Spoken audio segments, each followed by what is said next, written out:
Hi అండి, అందరికీ నమస్తే. ఈరోజు మనం ఒక హెల్తీ బ్రేక్ఫాస్ట్ రెసిపీ చూద్దాము. రైస్ కానీ అటుకులు కానీ ఏమీ వాడకుండా ఇలా ఓన్లీ జొన్నలతోనే టేస్టీగా ఇలా ఫ్లఫీగా వచ్చే ఇడ్లీని ఎలా చేయాలో చూద్దాము. చూసారా ఎంత చక్కగా మెత్తగా వచ్చాయో.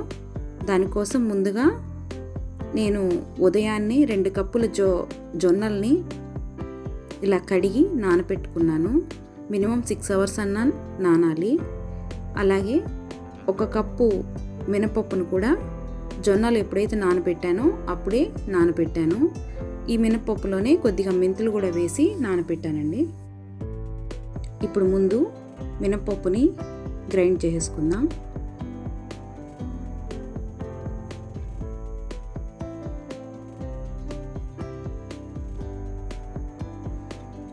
తర్వాత అదే జార్లో జొన్నల్ని కూడా గ్రైండ్ చేసుకుందాం.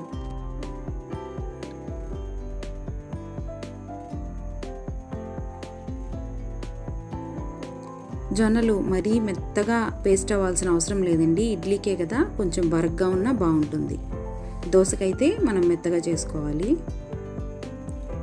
ఇలా ఈ 2 బాగా కలిసిపోయేటట్టు బాగా కలుపుకోవాలి.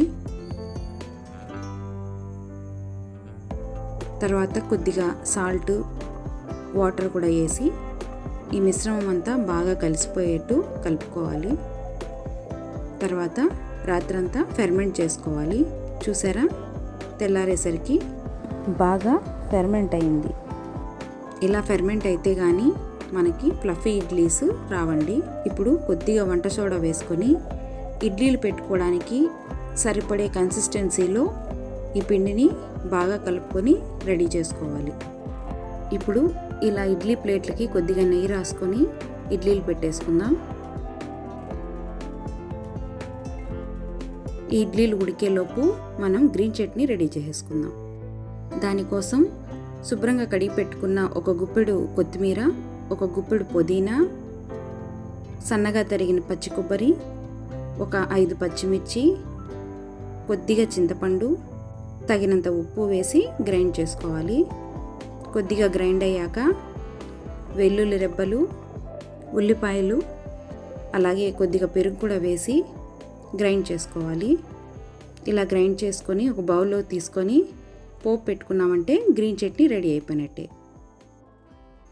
ఇడ్లీలు కూడా ఈలో ఉడికిపోయాయండి. చూసారా ఎంత ఈజీగా వస్తున్నాయో. మరి ఈ హెల్తీ బ్రేక్ఫాస్ట్ మీకు నచ్చితే ఖచ్చితంగా ఛానల్ సబ్స్క్రైబ్ చేయండి, లైక్ చేయండి. Thank you.